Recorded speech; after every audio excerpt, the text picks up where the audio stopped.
अगर आप हमारे मुल्क में आ सकते हैं तो हम भी आपके मुल्क में जाके कार्रवाई कर सकते हैं। इंडियन एयरफोर्स के 2 जहाज वो शूट डाउन हुए। We have unfortunately lost MiG-21.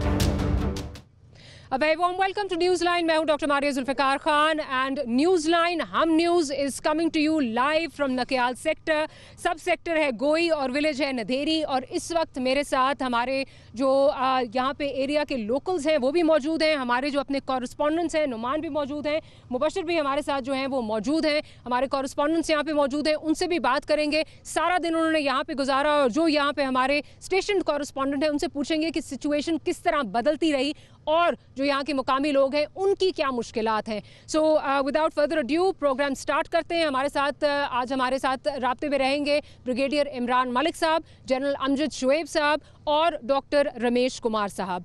Programme शुरू करने से पहले मैं चाहती हूँ कि एक पैकेज देख लेते हैं, उसके बाद गुफ्तगू का बाकायदा आगाज़ करते हैं। सिर्फ हम ये बताएं हिंदुस्तान को कि हमारे में कैपेबिलिटी है कि अगर आप हमारी मुल्क में आ सकते हैं तो हम भी आपके मुल्क में जाके कार्रवाई कर सकते हैं। सिर्फ इसका ये मकसद है। पाकिस्तान आर्म फोर्सेस और पाकिस्तान एयरफोर्स के पास जवाब देने के अलावा कोई चारा नहीं था। सलाम है मादरे वतन के चप्पे चप्पे की हिफाजत करने वाले शेर जवानों को। अब भारत को बावर हो चुका है कि वो यूं मुंह उठाकर पाकिस्तान की फिजाई हदूद में नहीं आ सकता। अगर ऐसी हिम्मत की तो फिर बैठा अपने जख्म चाटेगा। पाकिस्तान की जानिब से अमन की ख्वाहिश को जंगी जुनून से मसलने वाली मोदी सरकार को सांप सूंघ गया है। इंडियन एयरफोर्स के 2 जहाज एक बार फिर लाइन ऑफ कंट्रोल की खिलाफ वर्जी करके पाकिस्तान की हदूद में दाखिल हुए। पाकिस्तान एयरफोर्स तैयार थी, उन्होंने उसको टेक ऑन किया, आपस में एंगेजमेंट हुई, जिसके नतीजे में दोनों भारतीय जहाज वो शूट डाउन हुए। एक मरतबा फिर सलाम है पाकिस्तान की सिविल और फौजी क़यादत को कि जो इन हालात में भी भारत को मुज़ाकरात और अमन का पैगाम भेज रही है। किसी किस्म का डायलॉग करना चाहते हैं दहशतगर्दी के ऊपर, हम तैयार हैं। लेकिन मैं फिर से आपको कहूँगा कि इस वक्त बेटर सेंस शुड प्रिवेल। हमें बैठ के बातचीत से अपने मसले हल करने चाहिए। मोदी सरकार सुन लो और समझ लो, कहीं ऐसा ना हो कि दोनों मुल्कों के 2.25 अरब इंसान तुम्हारी इलेक्शन जीतने की अदना ख्वाहिश की नजर हो जाएं। ये बहुत ज़रूरी है कि यहाँ हम थोड़ी सी अकल और हिकमत इस्तेमाल करें। मेरा सवाल ये है हिंदुस्तान को कि क्या जो हथियार आपके पास है और हमारे पास है, क्या हम मिस कैलकुलेशन अफोर्ड कर सकते हैं? क्या हमें इस वक्त सोचना नहीं चाहिए अगर यहाँ से एस्केलेट होती है तो ये किधर जाएगी? ना मेरे कंट्रोल में होगी, ना नरेंद्र मोदी के कंट्रोल में होगी। ऐसे मौके पर आलमी ताकतों को भी सोचना होगा कि भारत को तंबीह करनी है, ना कि उसे हल्लाशेरी दी जाए। इंटरनेशनल कम्युनिटी की भी एक जिम्मेदारी है। जो हालात चल रहे हैं पाकिस्तान और इंडिया के दरमियान, they should also come forward. आओ मिलकर अमन को एक मौका दें, खुशगवार ताल्लुकात की बुनियाद रखें जिसका असर न सिर्फ हिंदुस्तान पाकिस्तान पर पड़े बल्कि पूरा खित्ता इसकी शरीनी से मुस्तफीद हो। लेकिन अगर फिर भी भारत ने जंगी जुनून ही सर पर सवार करना है तो जान लो कि सरहदों की हिफाजत करने हमारे फौजी जवान ही नहीं, अवाम भी तैयार हैं। इस वक्त हम जहाँ खड़े हुए हैं वहाँ पीछे बाकायदगी से गोलाबारी हो रही है, फायरिंग की आवाज़ सुनाई दे रही है। हम इस वक्त नकियाल सेक्टर में जो है वो मौजूद है। सब सेक्टर गोई है, विलेज है निधरी, यहाँ पर हम इस वक्त मौजूद हैं। और मेरे साथ कुछ यहाँ पे बहुत हमारे बहादुर जो स्टूडेंट्स हैं, मुकामी आबादी के लोग हैं जो हमें गाइड करते रहे, वो मौजूद हैं। हमारे अपने कॉरेस्पॉन्डेंट नुमान मकसूद मौजूद हैं और मुबशिर चौधरी साहब भी हमारे जो यहाँ के लोकल कॉरेस्पॉन्डेंट हैं वो भी मौजूद हैं। तो उनसे ज़रा पहले पूछ लेते हैं कि आज सारा दिन कैसा रहा, फिर मेहमानों की तरफ भी आती हूँ, उनसे भी डिस्कस करेंगे। मुबशिर बताइए कि सारा दिन जब से ये वायलेशन हुई है क्या होता रहा है पिछले 3-4 दिनों में, ज़रा बताइए। जी बिल्कुल, भारतीय फोर्सेस की जानिब से कोटली से मुतसिल line of control, Khuratta sector, Nakyal sector, Goi sector और ततापानी सेक्टर में बिलाश्ताल फायरिंग और गोलाबारी का सिलसिला जारी रहा। भारतीय फोर्सेस की जो फायरिंग और गोलाबारी थी, पाक आर्मी ने बड़ा इसका भरपूर जवाब दिया, जिसके नतीजे में भारतीय फोर्सेस को भारी नुकसान उठाना पड़ा। और पाक आर्मी की जो कार्रवाई होती है, अगर उसका हम कंपैरिजन करें भारतीय गोलाबारी से, तो वो बड़ी टारगेटेड होती है। उसके नतीजे में हम भारतीय गोलाबारी का जब जायज़ा लेते हैं, क्योंकि हमारी यहाँ मुकामी लोगों से बात होती है, तो वो बौखलाए हुए उनकी गोलाबारी भी रैंडम गोलाबारी होती है। सॉरी आपकी बात इंटरप्ट कर रही हूँ नाजरीन को, और ये भी बता दीजिए कि इस वक्त हम जहाँ खड़े हैं वहाँ 12 चेक पोस्ट हैं भारत की, हमारे एतराफ़ में जो हैं, जिस वजह वजह से लोकल आबादी जो है बहुत ज़्यादा डरी हुई है। ये भी ज़रा इसका भी ज़रा जी बिल्कुल, जहाँ पे हम खड़े हैं ये नदेरी का गांव है और इसके अतराफ़ में तकरीबन हमारे लेफ़्ट साइड पे जो है 12 भारतीय चौकियाँ मौजूद हैं जो हर वक्त सिविल आबादी को निशाना बनाती हैं। भारतीय फोर्सेस का जो वतीरा है वो औरतों और बच्चों को निशाना बनाया जा रहा है। यहाँ से औरतों और बच्चों को महफूज मकामात पर भी मुंतकिल किया गया, ताहम जवान और बूढ़े जो लोग हैं वो पाक आर्मी साथ। जी जी नुमान, आपने सारा दिन जो है कवर कर रहे हैं, आप सुबह से यहाँ आए हुए हैं, मुकामी आबादी से जब आपकी बात हुई और हम भी बात करेंगे, क्या तासुरात हैं इस वक्त? क्या यहाँ पे गम और गुस्सा तो है ही है, लेकिन साथ जज्बा जो है उसके बारे में भी बताइए। जज्बा बहुत बेहतरीन है यहाँ के लोगों का, और ख़ास तौर पर जब हम यहाँ पर पहुँचे तो उनका ये कहना था कि पहली टीम है पाकिस्तान की मीडिया की जो यहाँ पर पहुँची और हमारी आवाज़ दुनिया तक पहुँचा रही है।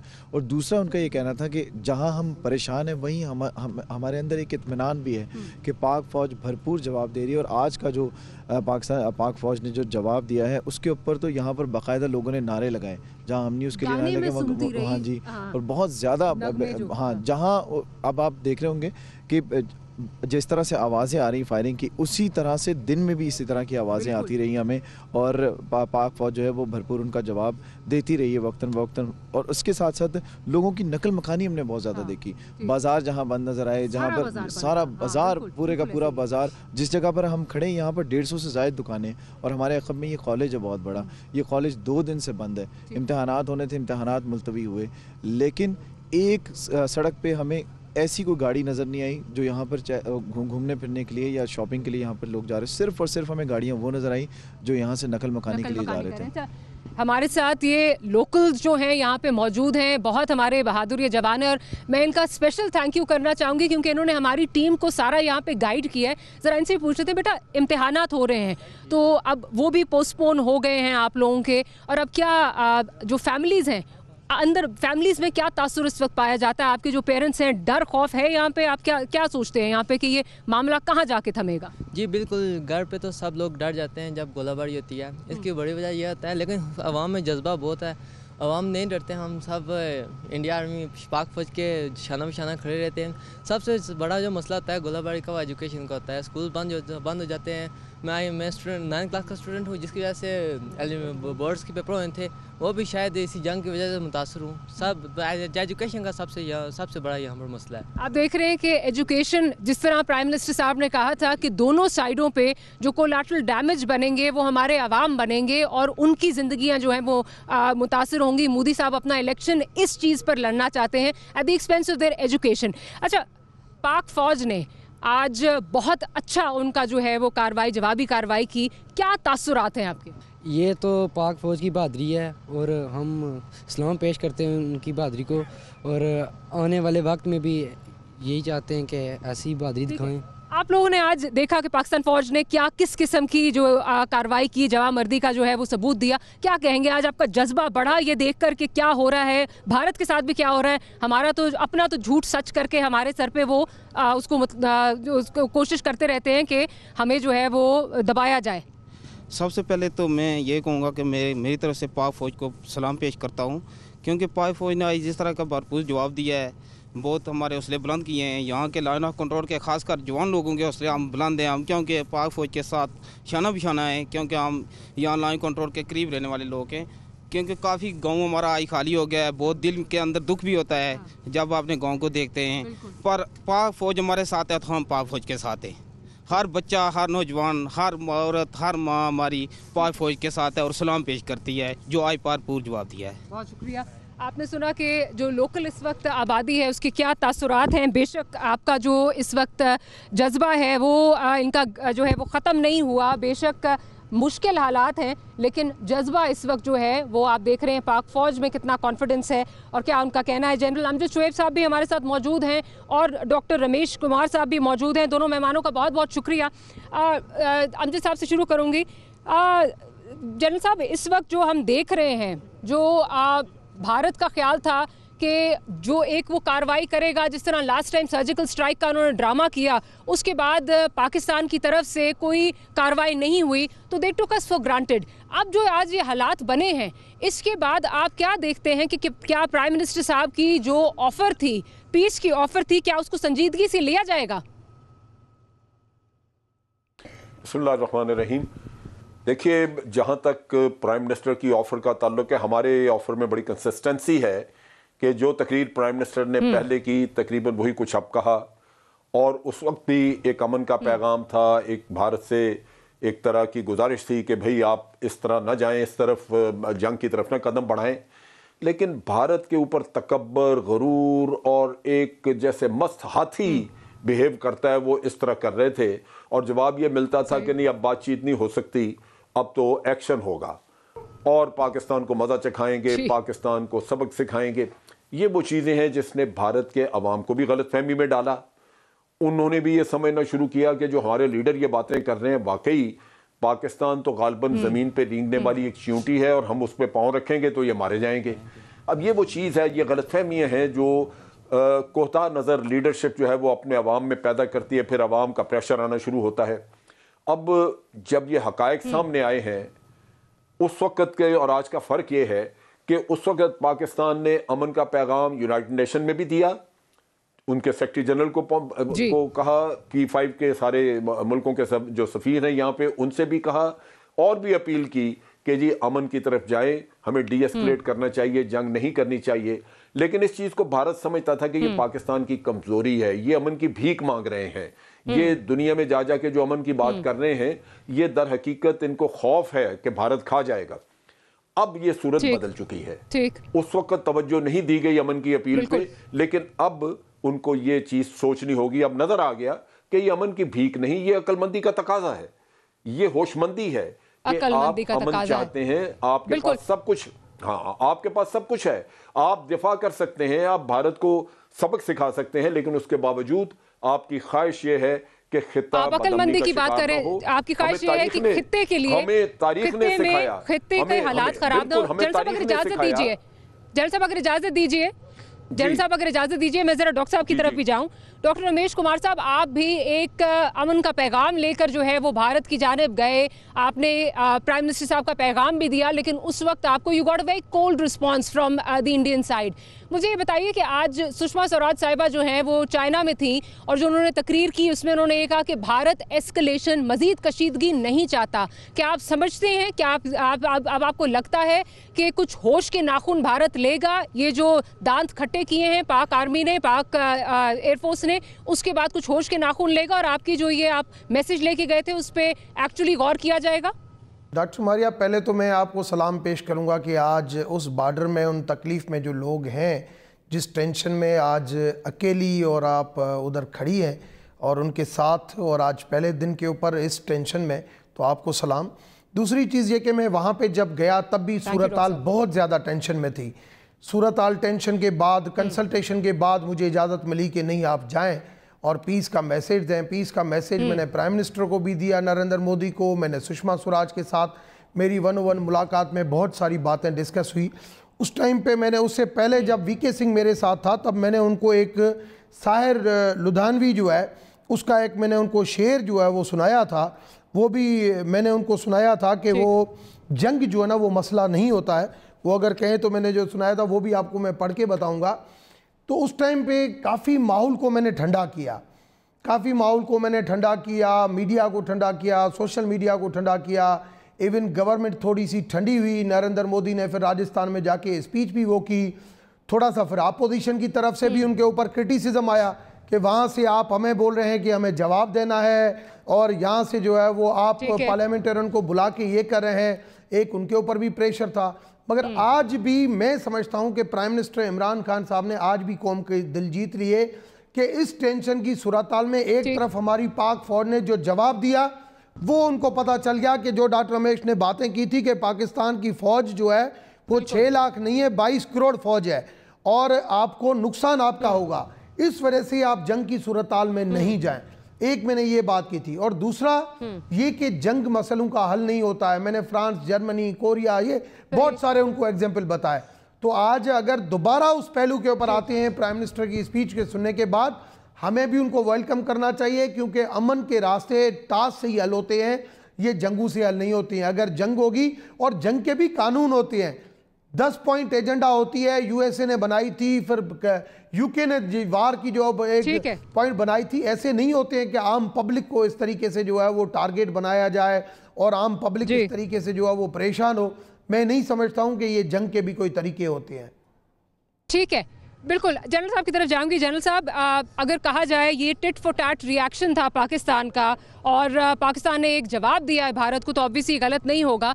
आर्मी बिरादरी का किरदार आप क्या देखते हैं? आर्मी बिरादरी अब किस पर ज़्यादा प्रेशर जो है वो डालेगी? क्या भारत पर प्रेशर, क्योंकि हम तो ऑलरेडी अमन के ख्वाह हैं, तो क्या भारत पे प्रेशर डालेगी आर्मी बिरादरी और ये कहेगी कि अब सेटल करें, नेगोशिएशन की तरफ जाएं? क्योंकि माजी में जो नज़र आया है पाकिस्तान, दो इट्स बिन द विक्टिम, लेकिन हमेशा लगा है कि पाकिस्तान जो है वही यहाँ पे जो है वो कल्प्रिट है और पाकिस्तान को उसी तरह लिया गया है। इसके बाद क्या चेंजेस आएंगी सर, किस तरह देख रहे हैं आप? देखिए मारिया, समझने की बात है, ये बहुत ही दुख वाली स्टोरी है, हमारी भी कहानी। और जो आप बात कर रही हैं कि टिट फॉर टैट, वो तो मैं पहले ही आपको बता दूं कि टिट फॉर टैट नहीं है। आपने अपना दिफा किया है, आपने ये दुनिया को बताया है कि अगर जारियत होगी तो हम दिफा करने की सलाहियत रखते हैं, हम वो कुव्वत इरादी रखते हैं जो एक मुसलमान की होती है या एक अच्छी जिंदा कौम की होती है। उस कुव्वत इरादी के साथ हम अपना दिफा करेंगे और हम अहलियत रखते हैं। ये तो, और पूरी कौम मुत्तहिद है। ये भी हमारी पॉलिटिकल जो लीडरशिप है उन्होंने और मिलिट्री लीडरशिप ने ये सबूत दिया है इस मौके पे कि हम सब इकट्ठे हैं। लेकिन जो बात आप कर रही हैं कि हमारी बात सुनी जाएगी, ये एक दुख की बात है। भारत के कल के एक्शन के बाद, जो कल उन्होंने किया था, उनके जहाज़ आए और हमारे दरअंदाजी की, उसके ऊपर ऑस्ट्रेलिया के फॉरेन मिनिस्टर ने अपना स्टेटमेंट दी, उनका ट्वीट मौजूद है। मैंने फ्रांस के फॉरेन मिनिस्टर का ट्वीट देखा, मैंने जर्मनी के फॉरेन मिनिस्टर का ट्वीट देखा। तीनों की बातचीत से यूं लगता है कि वो ये कह रहे हैं कि भारत को हक हासिल है कि वो दहशतगर्दी के खिलाफ अपने दिफा में कदम उठाए जो उसने उठाया यानी, और दूसरी तरफ ये कहा कि अब डीएस्केलेट करें, जंग नहीं होनी चाहिए और पाकिस्तान को चाहिए कि वो दहशतगर्दी ख़त्म करे। ये वो जुल्म है, वो दुख है। इससे बड़ा और क्या अलमिया हो सकता है कि 70,000 लोग आपके मारे गए, इकॉनमी आपकी बर्बाद हो गई, मुल्क हमारा खून खराबे से भरा, और फिर हमारे माथे पे ये एक लेबल लगा कि हम दहशतगर्द हैं और दुनिया हमें दहशतगर्द समझे। यही वजह है कि हमारी क्रेडिबिलिटी ख़त्म हो गई। जब हम ये कहते हैं कि हम नहीं करा रहे तो दुनिया यकीन नहीं करती। उसकी बुनियादी वजह है कि कभी भी हमने भारत का असल चेहरा नहीं दिखाया दुनिया को, उसके नैरेटिव को काउंटर करने की कभी कोशिश नहीं की। कलबोशन आपके पास था, लेकिन 5 साल हम बोले नहीं। जो पिछला वक्त गुजरा हमने उस पर बात नहीं की। एहसानुल्लाह एहसान के बयानात थे। अब आप देख लीजिए कि चाइनीज़ कौंसल खाने पे हमला हुआ।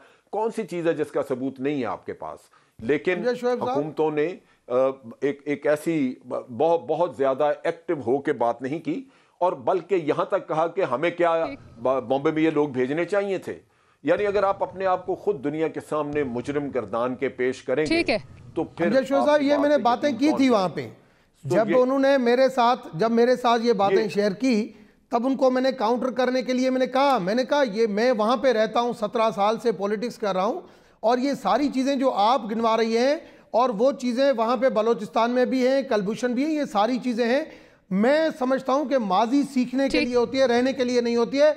हम वे फॉरवर्ड करें। आज इस वक्त पाकिस्तान के अंदर बोल्ड और बुलंद लीडरशिप है। आप आगे बढ़े कि हम परमानेंटली मसलों के हल की तरफ जाएं। दहशतगर्दी के हवाले से पाकिस्तान ने कता कलामी की माफी। डॉक्टर साहब कता कलामी की माफी। वे फॉरवर्ड तो तब होगा ना, हम तो तब से जो है हम उनका हाथ बढ़ा रहे हैं, दोस्ती का हाथ बढ़ा रहे हैं, लेकिन वे फॉरवर्ड तब होगा जब दूसरी साइड इसके लिए रेडी होगी। अगर इजाजत दीजिए, मेरे साथ ब्रिगेडियर इमरान मलिक साहब भी मौजूद हैं। ब्रिगेडियर साहब, pleasure to have you as always. मुझे ये बताइए कि आप क्या कहेंगे, अभी जिस तरह जनरल साहब ने एक मंजर कशी की है कि पाकिस्तान का मौकफ अभी भी जो है वो आलमी सतह पर उसको पजीराई नहीं मिल रही। Where are we going wrong? I think, doctor साहब, पहले thank you very much for getting me on the program. ये सारी गेम है परसेप्शन मैनेजमेंट की।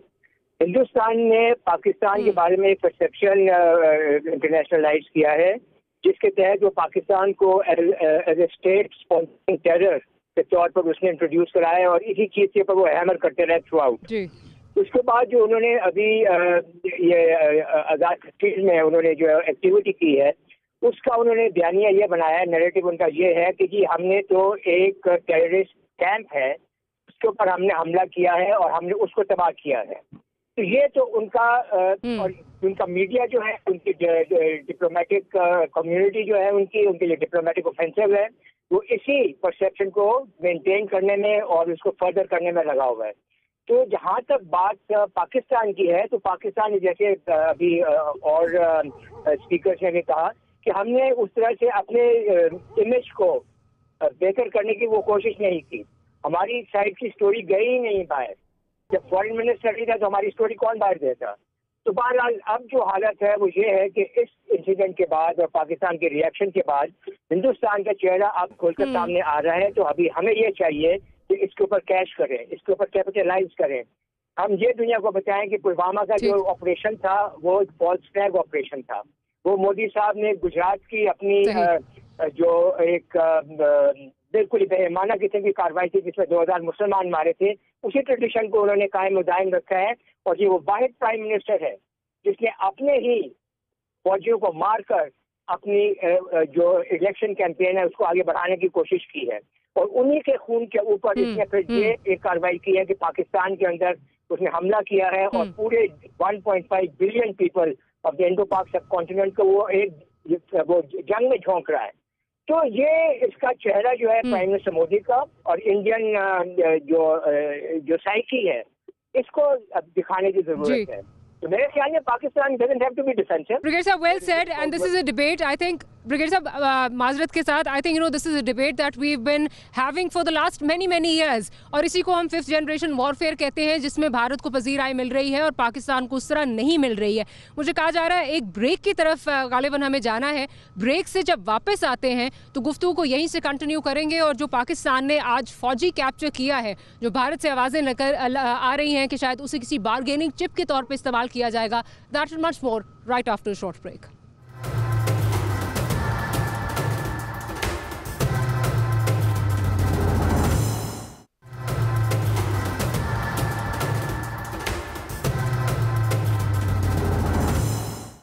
Welcome back after the break. Hum news इस वक्त वो वाहिद चैनल है जो नकियाल सेक्टर से is coming to you live. Newsline is the programme that is coming to you live from Nakyal sector. इस वक्त हम लाइन ऑफ कंट्रोल के पास है, नकियाल सेक्टर में इस वक्त मौजूद हैं।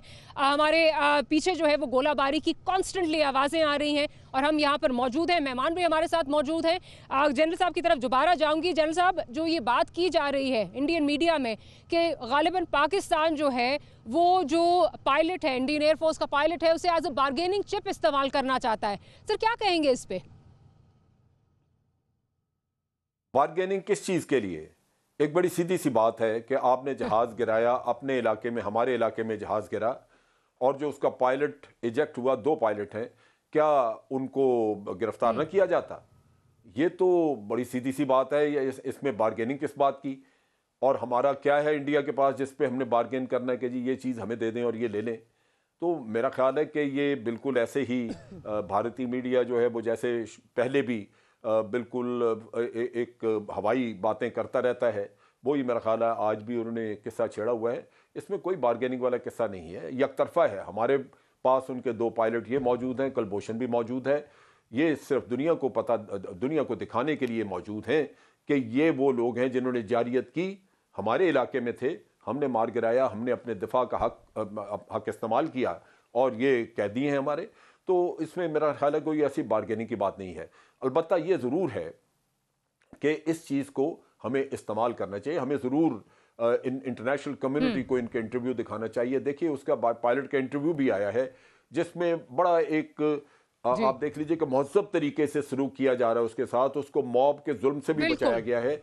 ये अच्छे शार हैं। बिल्कुल। इसका मुकाबला अगर आप भारत से करें, मुझे याद है मैंने 71 में भी और उससे पहले 1965 की जंग में पाकिस्तानी कैदी जब वसूल किए, हमारी तरफ से जो हमने कैदी दिए वो बिल्कुल अच्छे हाल में साफ सुथरे कपड़ों में हमने भेजे, उनको नए जोड़े दिए।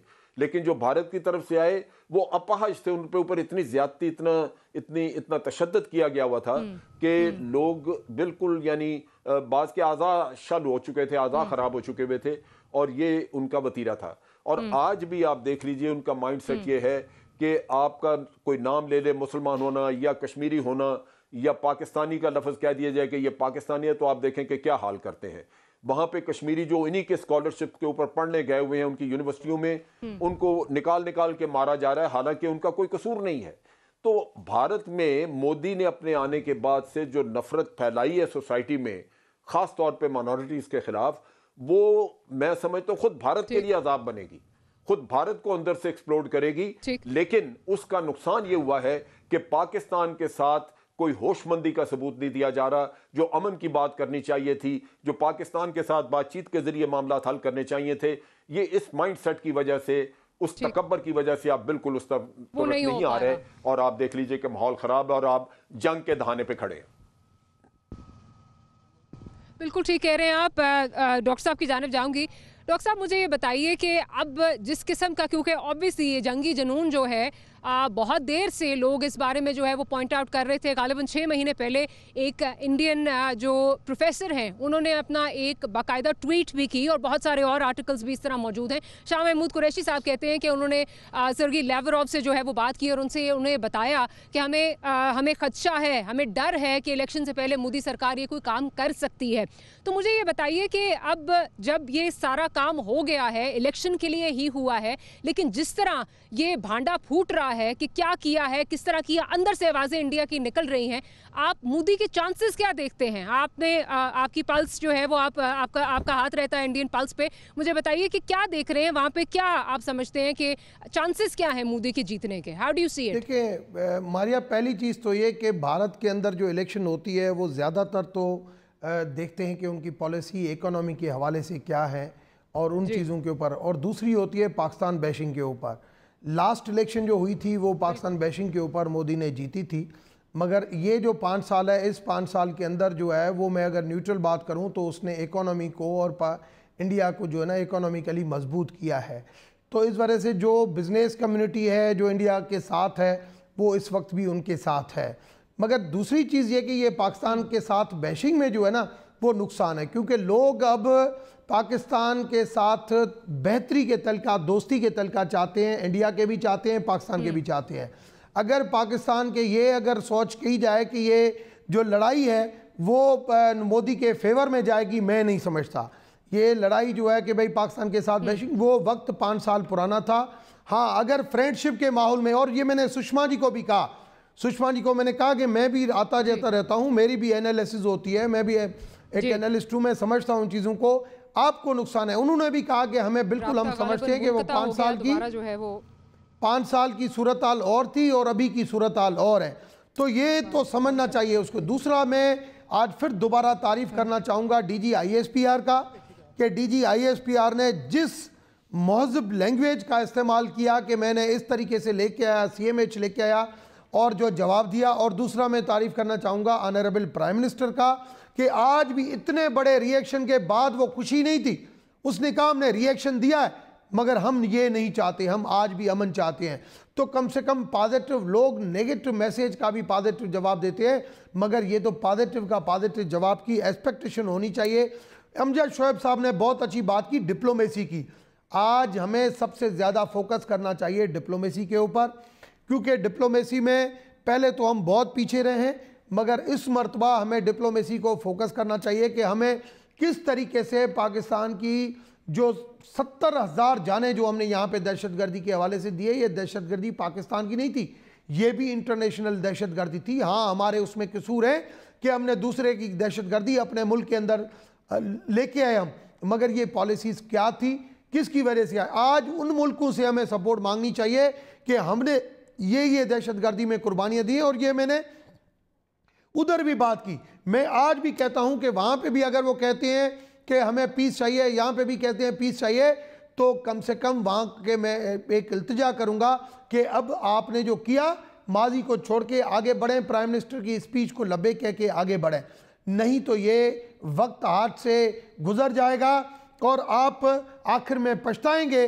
कि हमने जो है वो ऐसा मौका जो है वो हाथ से गवा दिया। और 1965 की जंग में जो मैंने वहाँ पे भी ये बात की थी, 65 की जंग के बाद जो वहाँ पे जो उसकी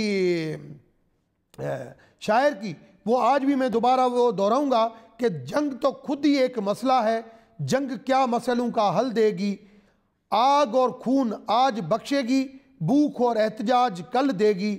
इसलिए ए शरीफ इंसानों, जंग टलती रहे तो बेहतर है। आप और हम सब भी आंगन में शमा, आप और हम सब के आंगन में शमा जलती रहे तो बेहतर है। एक अच्छे मैसेज के साथ जाना चाहिए, अच्छे माहौल के साथ बनना चाहिए। और ये मैंने वहाँ पे भी मैसेज दिया था कि हमें आगे बढ़ें, और मैं समझता हूँ कि पॉजिटिव चीज़ को पॉजिटिव लेना चाहिए। आगे अगर इस तरीके से नहीं बढ़े, ये अगर और दोबारा ऐसे कोई रिएक्शन की कोशिश इंडिया ने दोबारा की, तो आज दो पायलट और इस तरीके से जहाज गिरे हैं। मैं समझता हूं अगर इस तरीके से आज नेशनल कमांड अथॉरिटी का भी इजलास हो रहा है और हम अपनी सरजमीन के लिए, मैंने उधर भी ये बात की थी, आज भी मैं दोबारा इस आपके चैनल के तरफ से मैं मैसेज देना चाहूँगा कि बहुत ज़्यादा भयानक नतीजे निकलेंगे। और ये जंग सिर्फ इंडिया और पाकिस्तान को नहीं तबाह करेगी, ये जंग जो है दुनिया की 80% आबादी को बर्बाद करेगी। इंटरनेशनल कम्युनिटी को भी सोचना चाहिए। इंटरनेशनल कम्युनिटी के भी जो मैसेज मैं समझता हूँ वो पॉजिटिव आने चाहिए, वो ये नहीं आने चाहिए। उनको ये भी रियलाइज़ करना चाहिए कि पाकिस्तान ने दहशतगर्दी में कितनी कुर्बानियाँ दी हैं। उनके जो भी, मैंने वहाँ पे भी बात की कि आपकी अगर एलिगेशन है, आपके कोई मसले मसाइल हैं, हम यहाँ पे कमेटी बनाते हैं, आप वहाँ पे कमेटी बनाएं। वो कमेटी एतबार वाली कमेटी होगी जिसमें जो जो बंदे कहेंगे वो आए, और जो भी जो एग्रेसिव जो ऐसी लैंग्वेज यूज़ की जाती है यहाँ पे और उधर, उनको हम डिस्ग्रेस करेंगे कि वो लोग जो वो आगे नहीं आए। हम पॉजिटिव डायरेक्शन में आगे बढ़ें, मसलों का हल हम टास्क के ज़रिए निकालें। मैं समझता हूँ इतनी बातों के बाद मुझे बहुत उम्मीद थी। 2 दिन माहौल बहुत ठंडा रहा और अच्छी मुस्बत रेस्पॉन्स भी आया, मगर वहाँ पे भी मुख्तलिफ पॉलिटिकल पार्टीज़ ने फिर गवर्नमेंट को भी क्रिटिसाइज़ किया कि आप एक MNA के साथ, गवर्नमेंट के साथ आप बैठे हैं, आपने टास्क शुरू कर दिया है, आपने कहा था जवाब देंगे, ये देंगे, जिसकी वजह से थोड़ा सा दोबारा माहौल नेगेटिव बना था। ब्रिगेडियर इमरान मलिक साहब अगर हमारे साथ मौजूद हैं तो ब्रिगेडियर साहब की जानिब जाऊंगी। ब्रिगेडियर साहब, OIC का मामला अब एक ऐसा फोरम जिस पे कश्मीर पे बात होनी थी, कश्मीर में जो हो रहा है उस पे रेजोल्यूशन आनी थी, माजी में भी आती है, उसमें गेस्ट ऑफ ऑनर भारत को बुलाना, UAE, Saudi Arabia, middle east की जो ये लॉबी है, ये क्या पैगाम क्या देना चाह रही है? क्या ईरान को आइसोलेशन का मामला है, दुबई पोर्ट का मामला है, क्या मामला क्या है सर, किस तरह देखते हैं? मैं इसको इस तरह से देखती हूँ। सबसे पहली बात तो ये है कि OIC में सुषमा स्वराज साहब को बुलाना जो है वो तो बिल्कुल ही एक अनयूजुअल इवेंट है। 1969 से जब से OIC वजूद में आई है, हमने हमेशा इंडिया को इस फोरम से बाहर रखा है, और उनका इस दफ़ा आना जो है वो मेरे ख्याल में जो इंडिया और पाकिस्तान के दरमियान का इशू नहीं है, और वो ज़्यादा इंडिया और ईरान का इशू है। अभी आप ये देखें कि UAE ने और सऊदी अरेबिया ने पाकिस्तान और इंडिया में बेपनाह इन्वेस्टमेंट्स किए हैं, और इन इन्वेस्टमेंट्स में पाकिस्तान में 2 रिफाइनरीज आ रही हैं और 1 रिफाइनरी आ रही है इंडिया में। अब ये तीनों रिफाइनरीज जो है ये सऊदी और UAE क्रूड को रिफाइन करेंगी।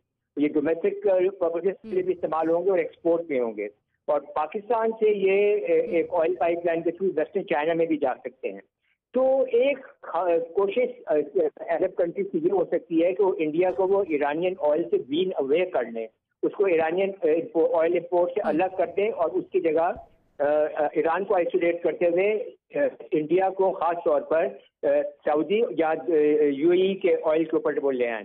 तो एक ये उनकी मेरे ख्याल में बहुत बड़ी वजह थी कि इंडियन फॉरेन मिनिस्टर को इधर इनवाइट करने की। पर बहरहाल अब इन पिछले 2 दिनों में सिचुएशन बिल्कुल चेंज हो गई है।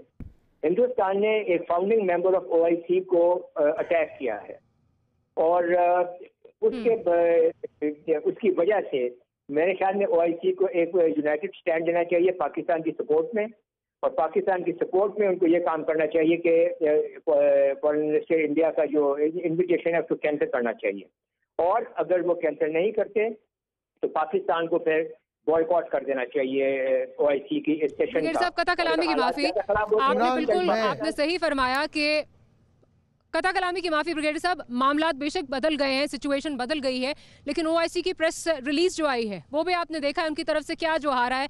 OIC मैसेज क्या देना चाह रहा है कि हम चाहते हैं एस्केलेशन ना हो दोनों ममालिक के दरमियान।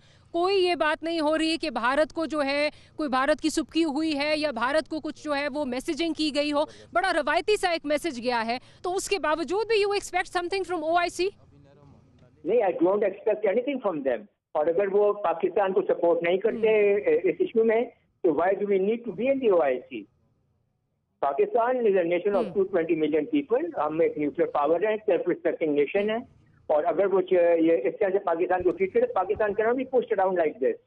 अगर वो पाकिस्तान को उसका जो उसकी जो पोजीशन है OIC में, उसका जो स्टेटस है OIC में, अगर वो उसको नहीं देना चाहते तो फिर इंडिया को रखे वहाँ पे. Pakistan should quit the OIC and Pakistan should make a very strong stand on it. और इसके अलावा पाकिस्तान अपने तमाम ममालिक जो उनको इस्तेमाल करे. मारिया, मैं इसके ऊपर बात करूं. ये देखें, OIC के अंदर भारत का मैंडेट नहीं है.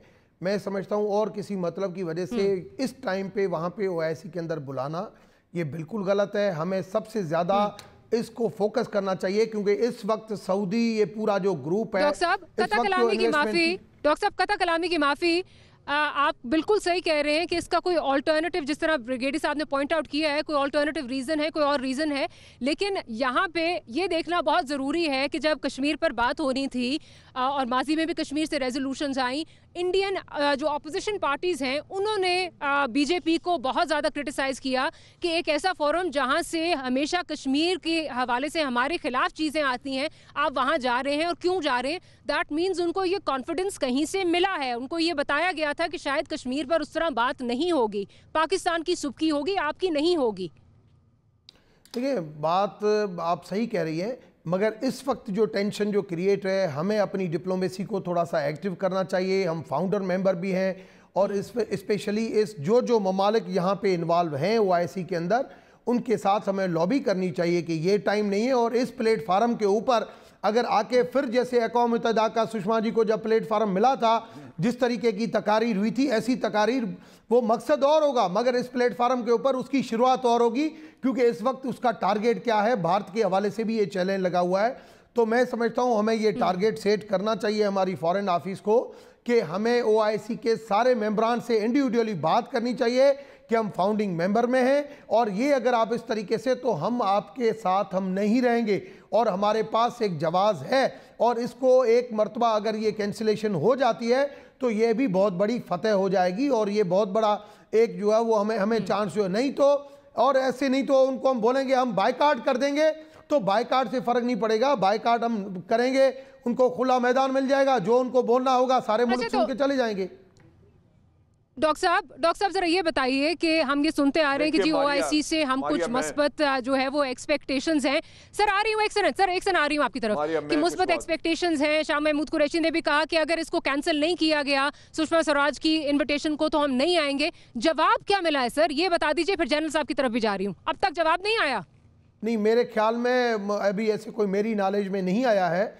शाह साहब को पता होगा, मगर मैं अपनी सोच से, क्योंकि मैं डिप्लोमेसी के ऊपर, फॉरेन रिलेशन के ऊपर बहुत ज़्यादा स्टडी करता रहता हूँ, आज जो स्टडी कर रहा था उन चीज़ों में मेरे हिसाब से कभी भी मैदान खुला नहीं छोड़ना चाहिए. उस मैदान को अभी हमारे पास टाइम है, अब कम से कम उसको. आपका पॉइंट आ गया, आपका पॉइंट आ गया. जनरल साहब क्विकली आप बताइए, और क्योंकि लास्ट हमारे पास 60 सेकंड्स हैं, हम क्लोजिंग की तरफ जा रहे हैं. जनरल साहब जी, आप अपना क्विकली पॉइंट दीजिए.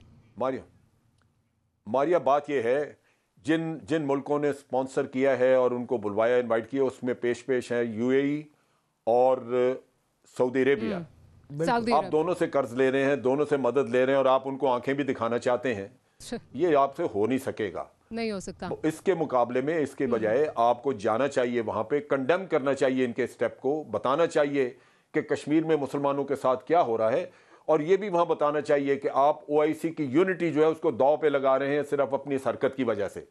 और ये भी बताना चाहिए कि OIC जो है वो किसी एक मुल्क की जागीर नहीं है, ये इस्लामी ममालिक का एक. शुएब साहब, आपका बहुत शुक्रिया. ब्रिगेडियर इमरान मलिक साहब और डॉक्टर रमेश कुमार साहब, आपका भी बहुत शुक्रिया. Coming to you from Nakyal, हमारी तरफ से यही. और क्या मैसेज, मेरा ख्याल है कश्मीरी अवाम आज क्या देना चाह रही है? पाकिस्तान जिंदाबाद, पाक फौज जिंदाबाद, हम न्यूज़ जिंदाबाद. Thank you. We're coming to you from Nakyal sector. We'll see you tomorrow. Good night and Allah Hafiz.